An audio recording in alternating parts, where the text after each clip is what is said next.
నేనైతే దీని విషయంలో ముందు మొన్న వచ్చిన ఫ్రీడమ్ అట్ మిడ్నైట్ లాగా నిద్ర తెప్పించే కన్వర్సేషన్స్తో బోరింగ్గా ఉంటదేమో ఆర్ చాలా వరకు తెలిసినదాన్నే డాక్యుమెంటరీ టైప్లో ఉంటదేమో అనుకున్నా. ఒక రకంగా అలా అనుకునే లాస్ట్ వీక్ చూడాల్సిన వాటిల్లో అన్ని చూశాక ఇది చూద్దామని లాస్ట్లో పెట్టా. బట్టు ఎపిసోడ్స్ అయ్యాక అర్థమైంది ఐ డిడ్ ఏ మిస్టేక్ అని. కంప్లీట్గా సర్ప్రైజ్ చేసింది.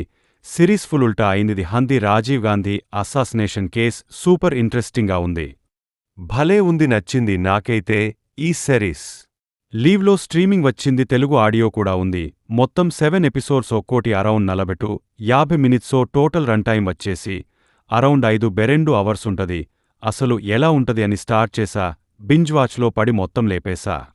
ఇది వచ్చేసి రాజీవ్ గాంధీని బెల్ట్ బొమ్మతో ప్లాన్ చేసి హత్య చేసిన ఆ గ్రూప్ గురించి, అందులోనూ ఆ ప్లాన్కి నాయకత్వం తీసుకున్న చేసిన వ్యక్తి గురించి ఉంటది. నేను లిటరలీ సర్ప్రైజ్ అవ్వడానికి రీజన్ ఒకటి, కేస్లో దాగవున్న కాంప్లెక్సిటీని చాలా ఎంగేజింగ్ వేలో తీశారు. ఇంకోటి, అందులోనే చాలా మందిని అప్పుడే పట్టేసుకున్నారు కదా, ఆ టైంలోనే మహా అయితే ఎందుకు చేశారో మళ్ళీ చెప్తారు మనకి ఈ సిరీస్లో, అంతే కదా అనుకున్నా. కానీ అది కాదు. 90 రోజులపాటు జరిగిన హంట్ని సాలిడ్ ఇన్వెస్టిగేషన్తో చూపించారు. స్టార్టింగే మనకి సిట్ వచ్చేసిద్ది కొద్దిసేపటికే. ఇక అసలు ఏం జరిగిందో చూసి ఒకటి ఆపై ఇంకోటి ఆపై ఇంకోటి అలా ఒక్కో ఎపిసోడ్ ఒక్కో స్టెప్కి వెళ్ళి ఆ ఇన్వెస్టిగేషన్లో పూర్తిగా ఇన్వాల్వ్ అయ్యేలా చేసింది. అలాగే ఇంకో హైలైట్ ఏంటంటే, ఇలాంటి ఇన్వెస్టిగేషన్ కేసెస్లో ఒక క్లిక్ ఉంటది. అదేంటంటే, ఇప్పుడంటే టెక్నాలజీ ఉంది కానీ సిసిటీవీలు, మొబైల్ ఫోన్సే లేని 1991 ఇయర్లో ఎలా ప్రాసెస్ చేసింది సిటీ టీం చాలా రియలిస్టిక్గా, ఫుల్ ఆఫ్ సస్పెన్స్తో ఉంది.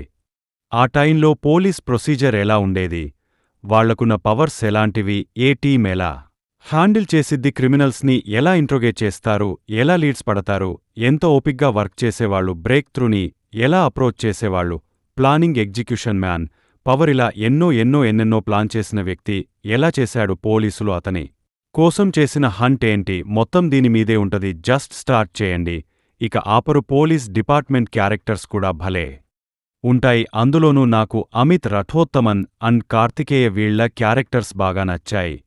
పర్ఫార్మెన్సెస్ వైస్ అందరూ వాళ్ల రోల్స్లో మంచి యాక్టింగ్ డెలివరీ చేశారు.